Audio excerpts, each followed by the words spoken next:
What's good, everybody? Welcome back once again to Snug Wrestling. And today is the final review for NXT of the year 2025. We did the final Raw last night, or a couple nights ago, sorry. And today we're going to bang this NXT review out of the way because it's New Year's Eve. So we got to get ready for New Year's Eve. Tommy's here with me tonight, my main guy, my right hand man when it comes to NXT, the NXT know it all himself. Tommy, welcome. How you doing? Yo, what's up? I'm feeling good. Wanted to hang out with a couple of friends later tonight, which is why we're doing this so early compared to when we usually do it. But hey, it's New Year's Eve. Let's do this. Yeah, that's what's up, dude. Yeah, I had some things to do New Year's Eve, but we decided we're not gonna do jack shit because that's when people get crazy on New Year's Eve, and I'm trying to stay home. We can watch the fireworks from our driveway, have an easy night. That's what we're gonna do here tonight at the Snug compound. So yeah, Tommy, I hope you have fun, but make sure you stay safe. Are you gonna be partying tonight? You gonna have a little sippy sippy? I might have one thing because I've got something in the fridge just waiting for me for later tonight, but that's really probably about it. I'm not sure exactly what they have planned, but odds are it will not be a bunch of drinking. Yeah, okay, sounds good. So correct me if I'm wrong, Tommy. This NXT episode this week was pre-recorded, right? Yes, it was. Yeah, because it flew by once again. I thought we were done with all the pre-recorded shows, but I guess not. I guess this is the final one. At least I hope for NXT because next week is New Year's Evil, right? Yep, they usually do like the first Tuesday of January would be New Year's Evil, so we've got that going on as well. Fair enough. The good thing about it, even though it was pre-recorded, I wasn't aware of the results. I didn't catch any of the spoilers when it comes to NXT.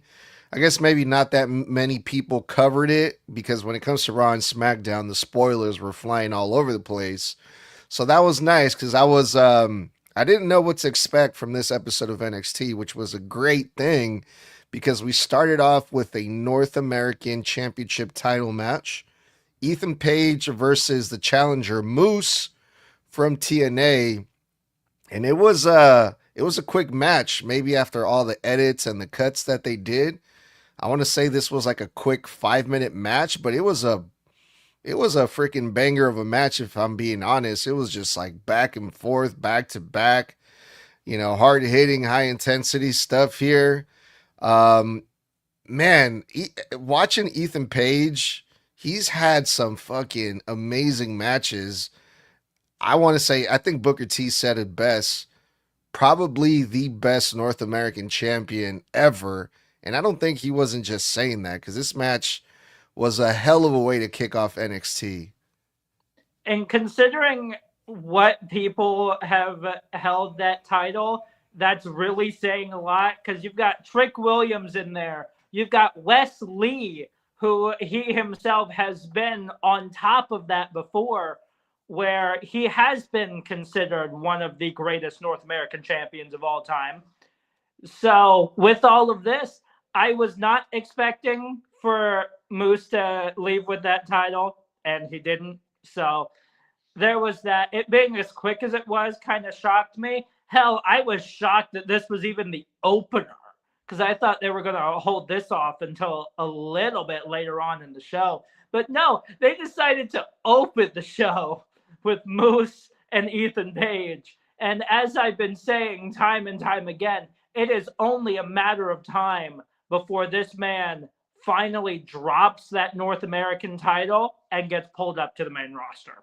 Just his heel work alone will tell you that.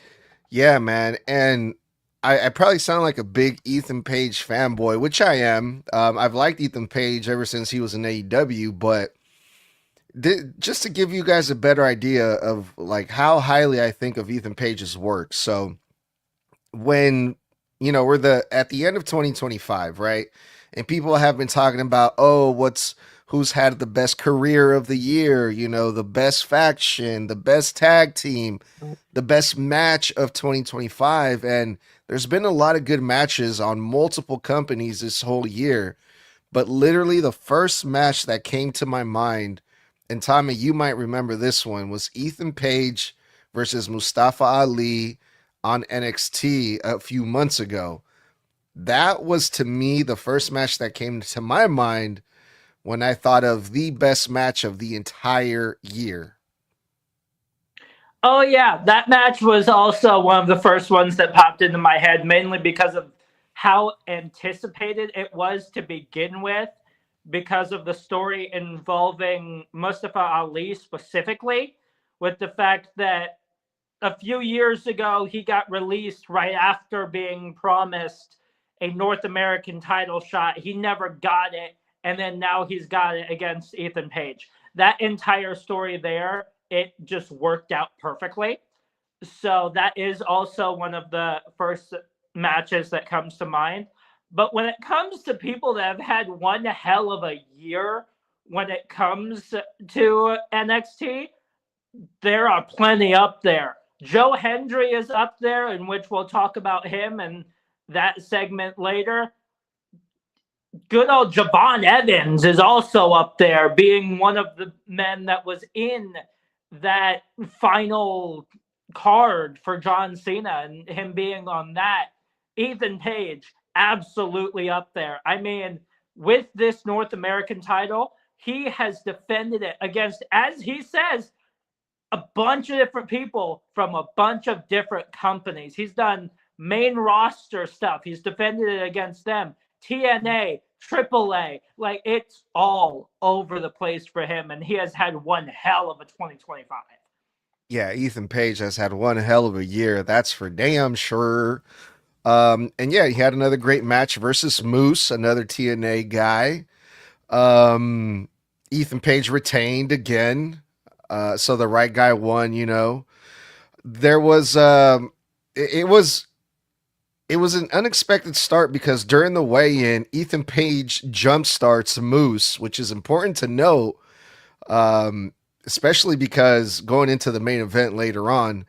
And yeah, this match was all over the place. They fought in the ring, outside the ring. They had a barricade spot where Ethan Page throws Moose against the barricade, and there was a pretty scary moment in this match where they do a spot on the steel steps where Ethan Page backdrops Moose into the steel steps, but doesn't.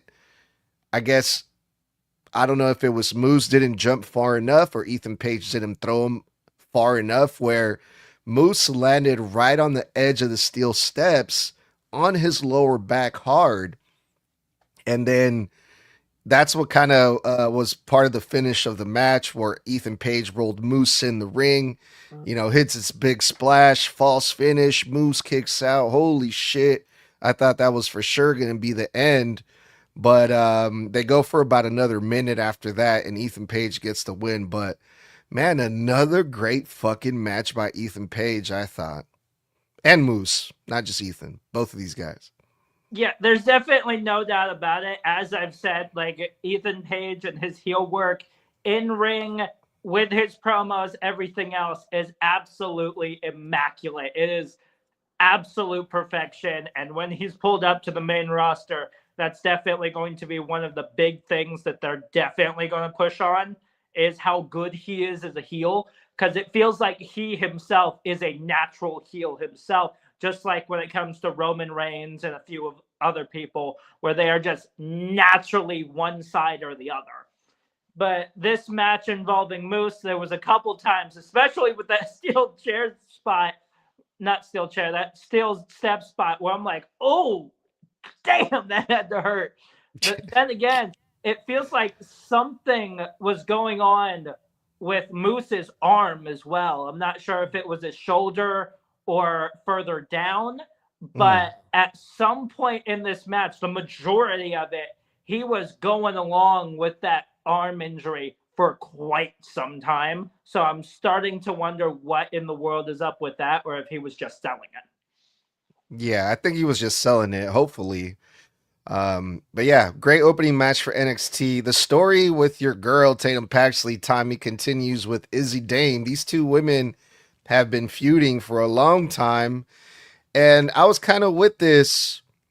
There's times where when they have the promo segments, I like Izzy Dame's promos. They're a little bit more, I guess, original to me. You know, I can kind of buy into what Izzy Dame is saying. The stuff that she says kind of makes sense if you've been following the story.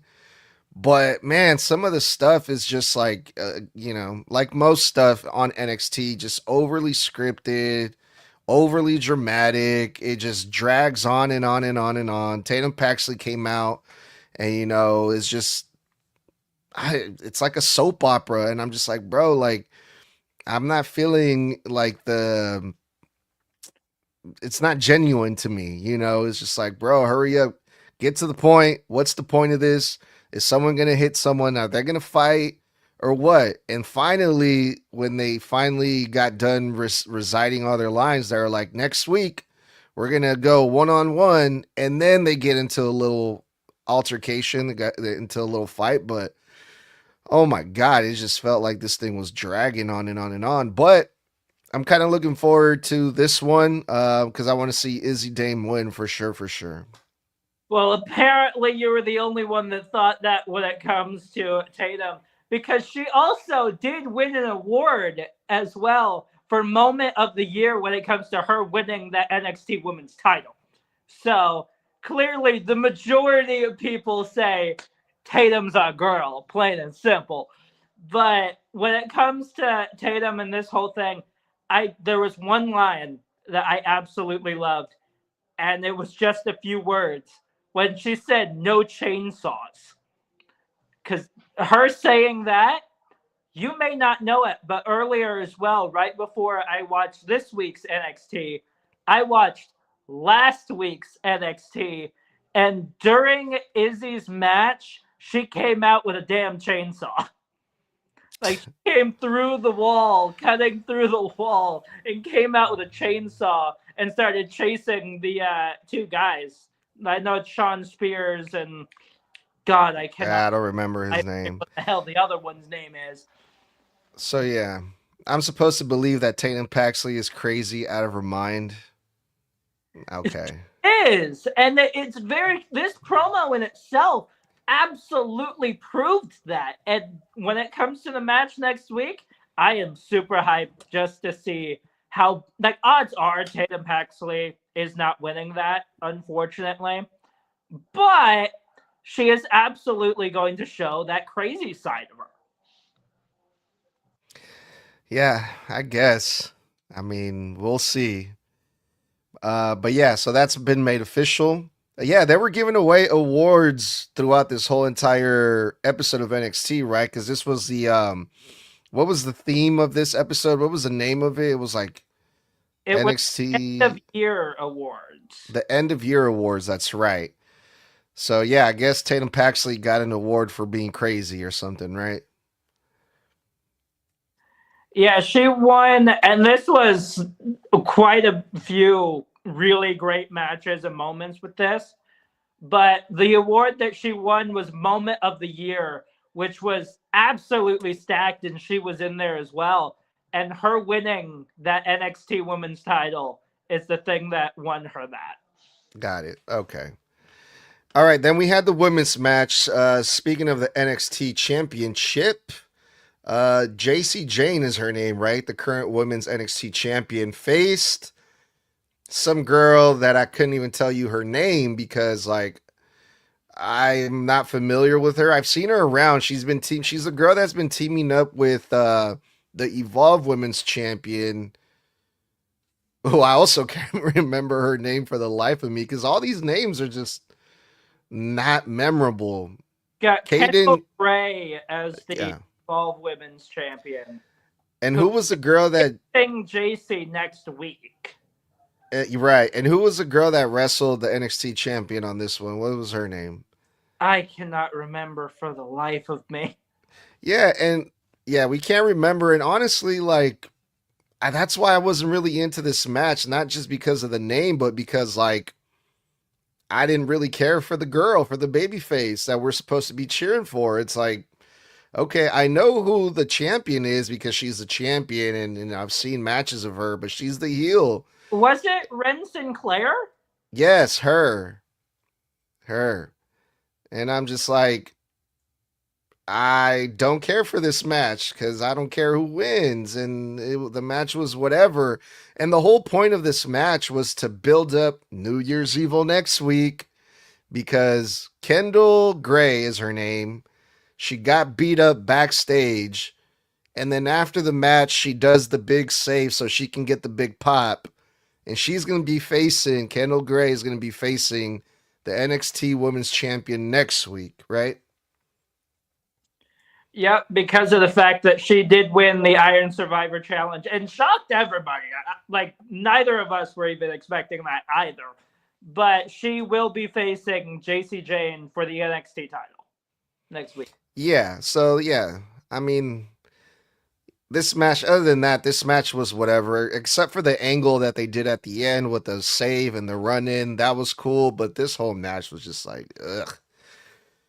We had a concert by Joe Hendry, Tommy.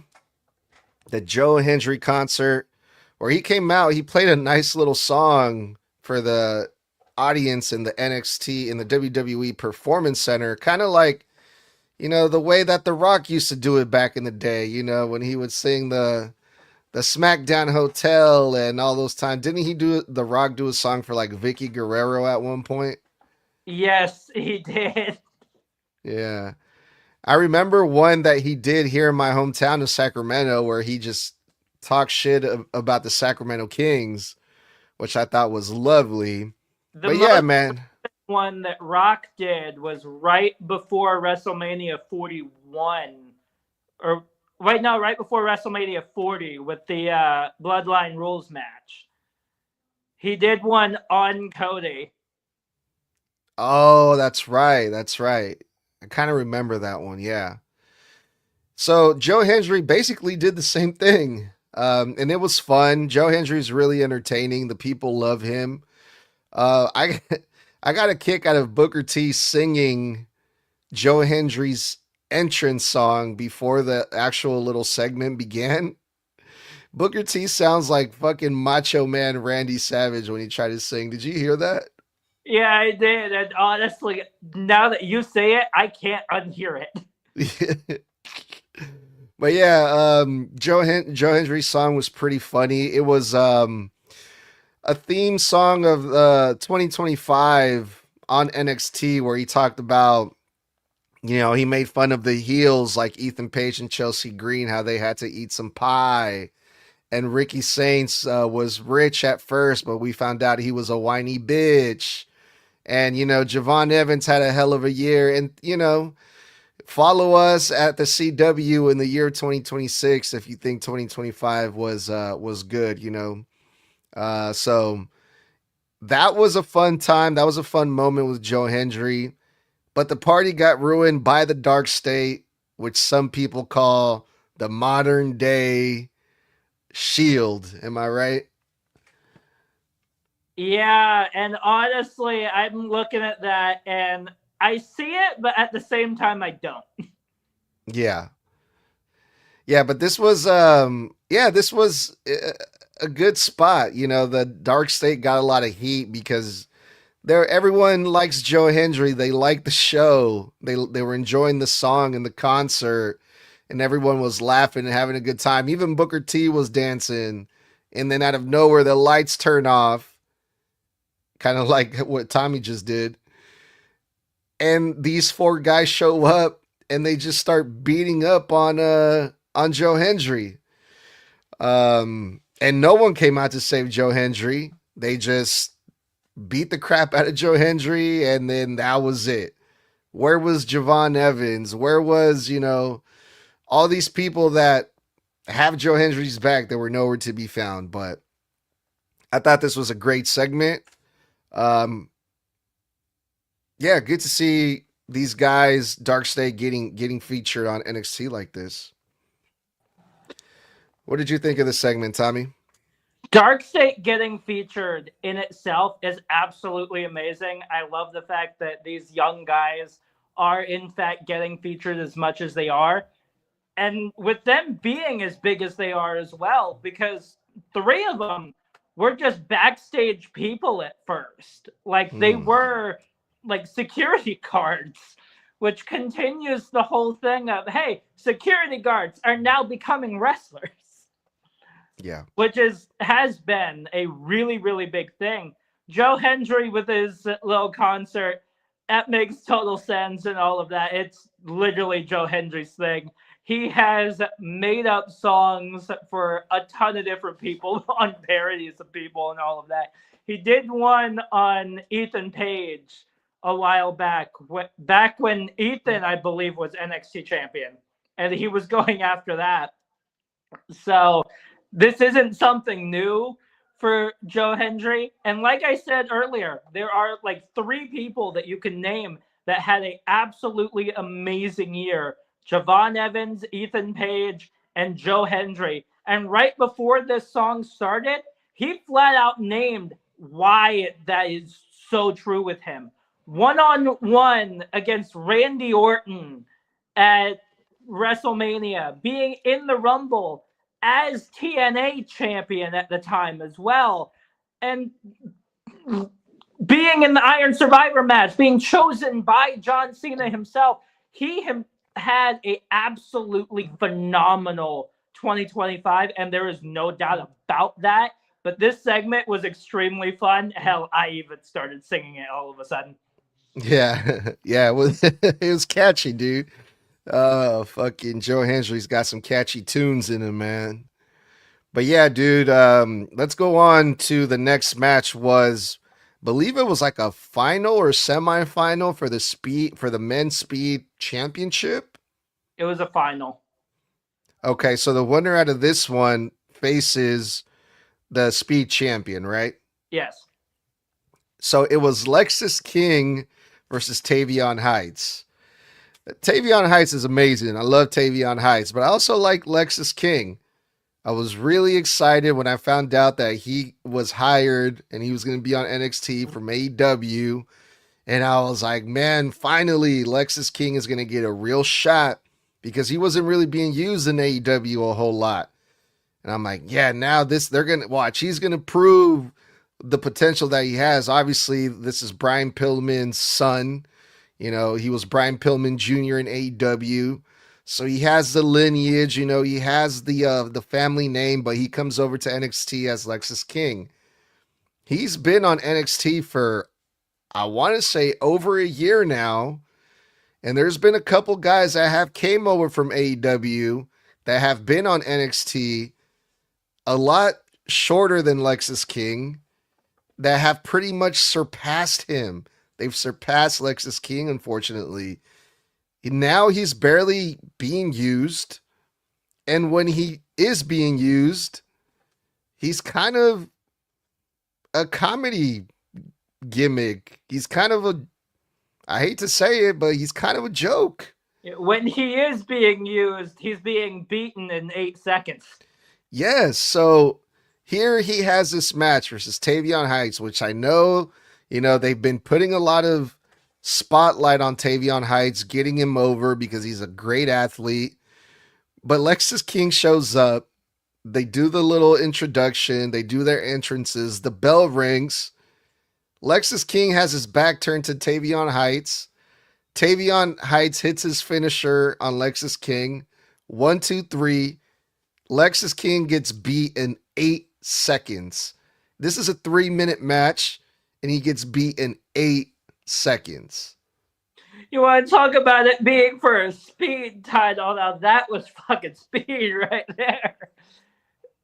I mean, there was one thing the commentary said right after it, which is literally just in that recap alone, which they usually do for like short little moves and all of that, that he could show the entire damn match in that one little replay. Yeah. Like that is how fast this match was. And this was the final for the speed title. So good luck, because this man is clearly quick and he really, really wants that fucking speed title. Yeah, Tavion Heights is really good. I take no credit away from him. You know, we've reviewed his matches in the past. He looks great. He moves great. His ability's great. His matches are great. But god damn it, who did Alexis King piss off? You know, this is what I'm feeling like. Did you see the post that Alexis King did after the match? Who in the world has his first move being his finisher? Yeah. And I quote, "This is ridiculous. Who uses their finishing move in the first 10 seconds of the match? That's a rookie move. This is a sport of kings, of gentlemen. Everybody knows you're supposed to lock up and wrestle to start the match. This is reckless. Not to mention it's dangerous and it's a disgrace to the great sport that my lineage built." Oh my god, I love Lexus King, man, but damn, if you're not even being taken serious on NXT, how the hell do you expect to be called up to the main roster? Like that is this, can you save this? Like it can he be saved? Someone please save Lexus King. I feel like he can be saved. It's just going to take a hot minute before he's fully saved out of this. Yeah, man, cuz Jesus Christ. But yeah, that was, I mean, at least I got to see we got to see Lexus King on TV, even though he got beat this way. But goddamn, overall, like it was kind of unfortunate, but it was unexpected. It was fun to see, and I popped for it. So I guess that's the positive about all this, right? Good lord. Okay, we had a tag team match.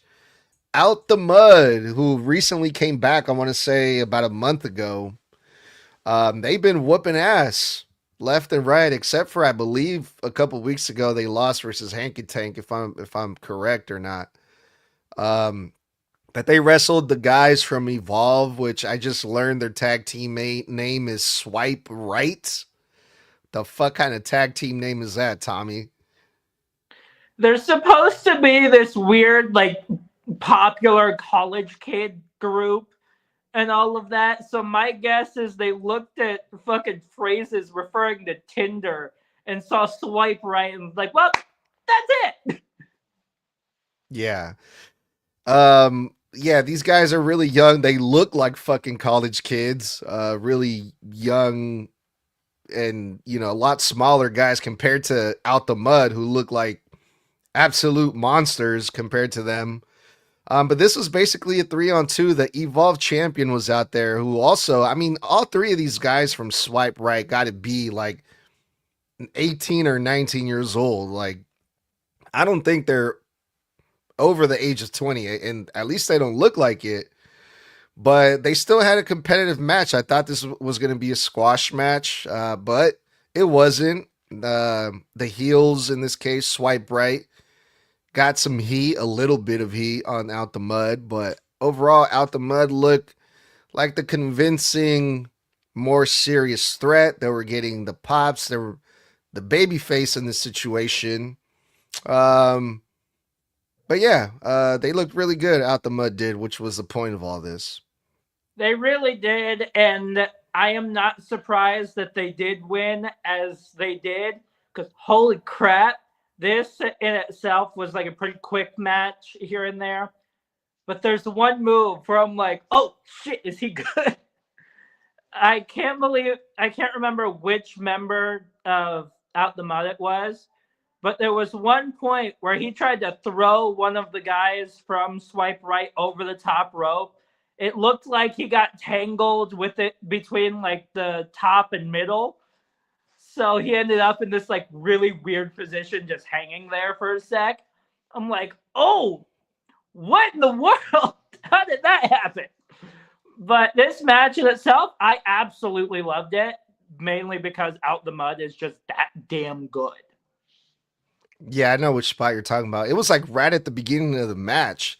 Even Booker T was like, "Oh, careful," because I don't know if he was the guy from Out the Mud. I can't remember his name. They have weird names too. One of them is like Bronco, and the other one is like, fuck, I can't remember their names individually, but I want to say he tried to throw him in the corner, and the guy from Swipe Right, He went the like younger, over the corner and got tangled in the ropes. I think he got confused. I thought he was like, "Oh, am I supposed to go over the top rope or am I supposed to go in the corner?"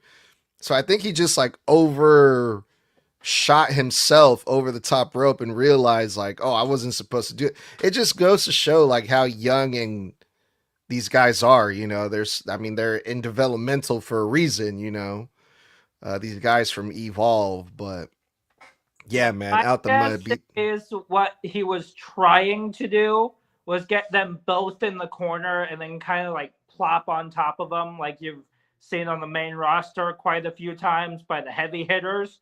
So that's my guess on what he was trying to do, but it didn't end up going that way. Yeah, he even knocked down the cameraman too because the cameraman was standing right in the corner, outside of the ring because I think even the cameraman knew, okay, this guy's supposed to go in the corner. He's not gonna fucking land on top of me, so I'm just gonna Totally stand not going here. to fly over the corner. Yeah, because no one does that. If you get thrown over the top rope, you get thrown in the middle of the ropes, not over the turnbuckle. So it's like, yeah, the guy from Swipe Right, I think he just got confused or whatever, but he's okay, thankfully. And they were able to finish this tag team match. And then we have the main event, Tommy. And this one I was really looking forward to. Ricky Saints versus Javon Evans. This is a grudge match because they've been at each other's necks the past couple of weeks. They've been really heating this thing up. They've been attacking each other. Ricky Saints showed up with security guards a couple of weeks ago, but Javon Evans still got his hands on Ricky Saints. And it's two top guys from NXT, two exciting guys, especially Javon Evans, who's been, like we mentioned before, had a hell of a year 2025. Ricky Saints has been with the company for half a year, about 6 months, but 6 or 8 months, something like that.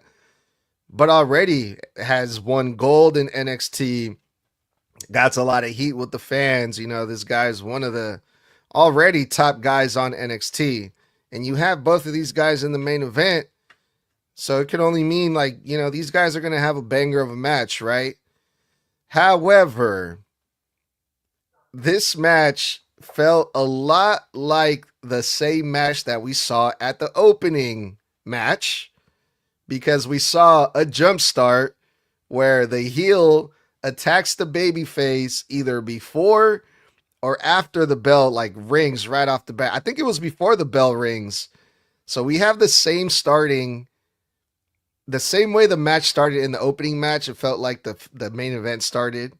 They also did the same barricade spot that they did in the opening match that like they did in this main event. In the same barricade, the same exact one. It's like NXT. You know how the main roster, the barricade spot that always gets broken, it's like by the announce table. The one on NXT is like on the opposite side, but it's always that one in every single match. But besides that, I thought this match was really good, man. Both of these guys are really fucking good. And it was a personal feud. It wasn't for a title or nothing like that. It was just, hey, we don't like each other and we're just going to duke it out. And it was a great match. And boy, did they, because there was a couple of spots on top of that announcer table where I'm like, okay, this is getting good. They really, really want to take the damn heads off of each other.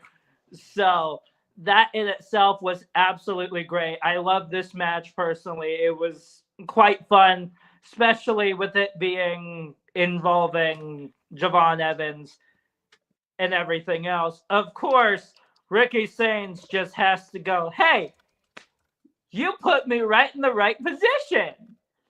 You cuttered that ref now there's no ref to stop me. I'm kicking you right in the balls. Mm-hmm. So with him doing that, I'm like, oh God, this is how this is going to end? Of course it is.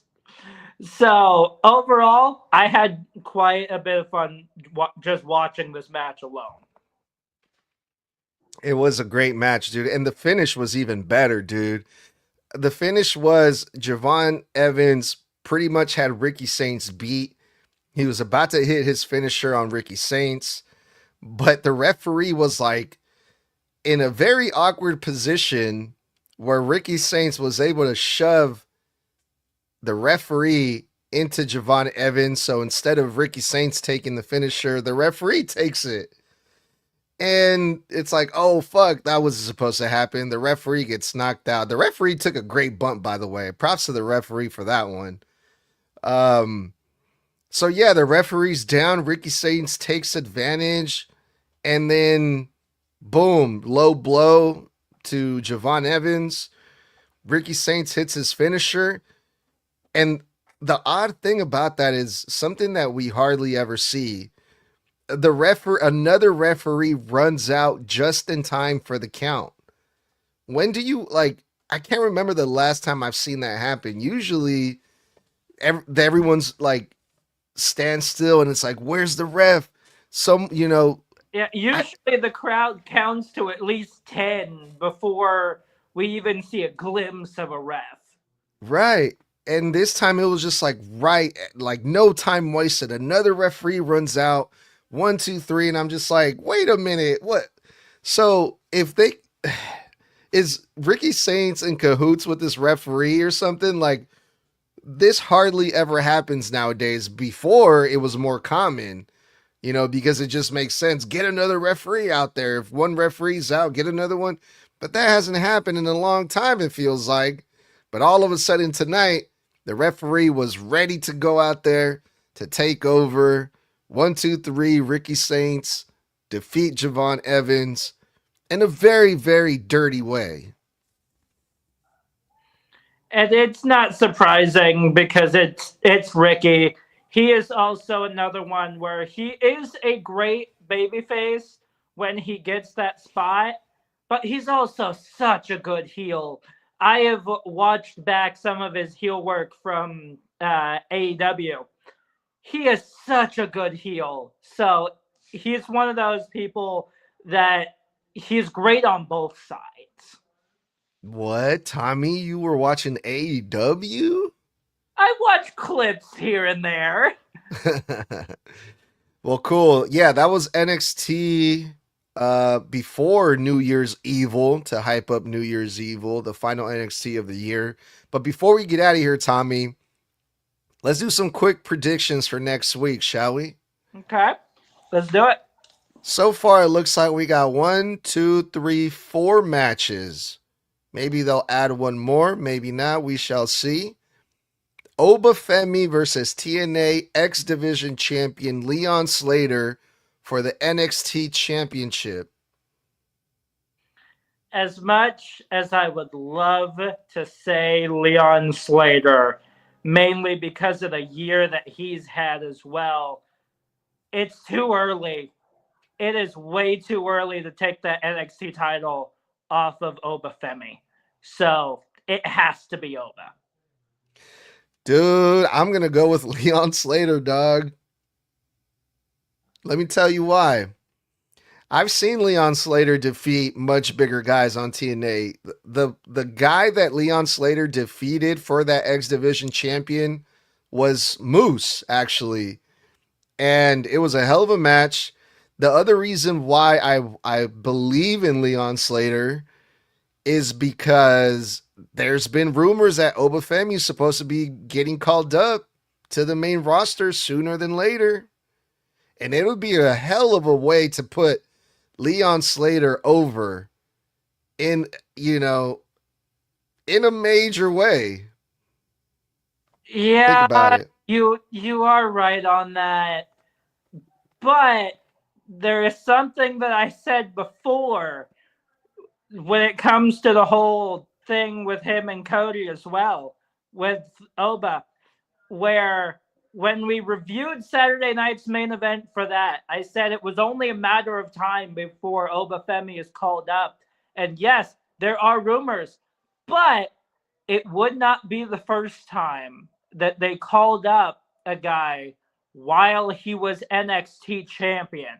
Back during the black and gold days, back when it was just a massive X for the title, Yeah. Kevin Owens, he was NXT champion when he was called up to the main roster. Yeah, but he was called up as the NXT champion, still part of NXT. He wasn't called up as like an official like main roster talent, was he? I think he was, because he had a face-to-face with the world champ at that point. Yeah, but it was like during Survivor Series, like wasn't it like Survivor Series where there were a lot of like NXT guys were showing up? Yeah, that's right. I want to say so, but the other thing too is like, okay, if this is when they put the belt, the way that they take the belt off Obafemi, when is that 3 stages of hell match supposed to take place between Cody and Drew? Whenever they go overseas again. Is it? It's not at the Rumble, is it? No. Or is it Saturday Night Smack? I don't know, but I I don't want to. Saturday night main event, but he says whenever the hell they go over to Germany, Okay. that's just going to happen.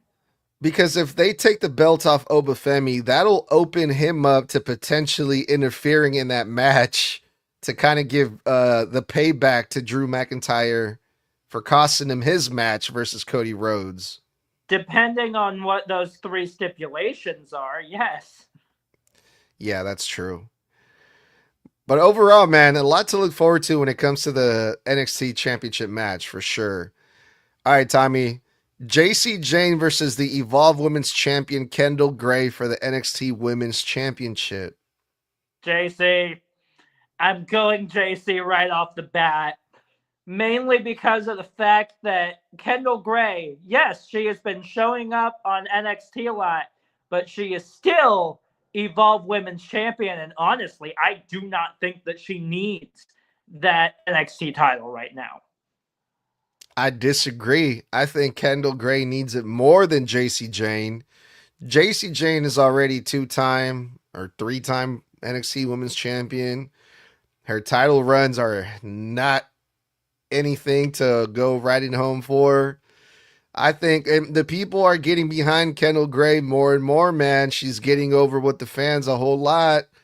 I think it would be smart to put it on Kendall Gray. I mean, it was smart for her to win the Survivor or Iron Challenger thing or whatever. And, you know, she was the big underdog because she's from Evolve. Kendall Gray could potentially become the first ever Evolve and NXT Women's Champion. I can see it, dude. I can see the people getting behind that. The problem is we both know that the rest of Fatal Influence is going to get involved somehow. Yeah. That's a good point, too. But, I mean, so far, both of these matches, man, I can't really say that they're predictable as much as, you know, some people might think. Oh, this is another good one. This one I'm looking forward to. Thea Hale versus Blake Monroe for the NXT Women's North American Championship. They either run with who's champion now and give her a quite long reign, or they do what I predicted they did back when they had that title turnover in the first place as a mistake and give it back to Blake Monroe. So here's the thing. She's going to have somebody on her side, not Blake, but Thea Hill. That it seems that little thing might come up a little bit more. Yeah. Jordan Grace, right? Yeah. Thea Hill's going to have Jordan Grace on her side, but I'm going with Blake. As much as I hate to say it, I have to go Blake Monroe here, mainly because of the fact that even Ava gave her some advice during NXT as well. When she said, hey, if you want that title back, the glamour needs to come out. So I'm going Blake. I'm interested in this, especially because the way that Thea Hell won the damn title out of nowhere a couple weeks ago, in a very unexpected and botched way, I think it's safe to say. That we saw Blake Monroe kind of do the Baron Corbin, the sad Corbin gimmick a little bit, where the glamour Blake Monroe, who's always done up, and she's always has her makeup and her hair ready, and she's glamorous. Last night she was a complete opposite. She was wearing a bathrobe, her hair was all fucked up. She just looked like shit, basically. Yeah. And I'm like, damn, that's pretty funny. But if you take the title off Thea Hale, I think that is basically telling us, like, Thea Hale was never supposed to be champion. She's not really championship material. We're just going to put it back on the person that should have it, Blake Monroe, and correct our wrongs and correct the mistake that they made during their match last week, as opposed to what I want to see. Keep the title on Thea Hale, have her go over, show that Thea Hale is championship material, which would cause Blake Monroe to hit rock bottom like never before. And then they can make a great storyline with Blake Monroe, kind of like her own version of like the sad Corbin. I think the people will actually really empathize with Blake Monroe a lot. And it's an opportunity to get her over even more, I think. So I'm going with Thea Hale. Yeah, after hearing that, I will rescind my prediction and go with Thea as well. Dope. And finally, so far for the fourth match, Tatum Paxley versus Izzy Dame. As much as I love Tatum, I really do. Especially after how this ended, and that was basically a hint of, hey, I can take her out. Unfortunately, I think I'm with you on this one, and I know exactly who you're going to say as well. It's got to be Izzy. The only reason why I could think that they would go Tatum here is to tie it up and have them go for a third match and end it off there. But this feud already is going a little bit downhill, at least for me. So I'm going Izzy. Yeah, I don't love Tatum Paxley like most people do. So I'm definitely going Izzy Dame. But honestly, I'm going with whoever wins for the last time, just so this fucking feud can be over. That's what I want to see. To be honest, because goddamn. But no, Izzy Dame is really good, I think. So yeah, I'm gonna just say Izzy Dame. So yeah, we got a lot of stuff to look forward to next week, Tommy. I'm actually excited for New Year's Evil, if I'm being honest. But yeah, other than that, that was what's been going on in the world of NXT. That was the NXT review with the Snug Wrestling crew, with myself, Edgar, the host of Snug Wrestling, and Tommy. Get us out of here, brother. All right, stay safe, stay savage, stay snug. Happy New Year. We will see you in 2026. That was 4 letters, 1 word. Yeet.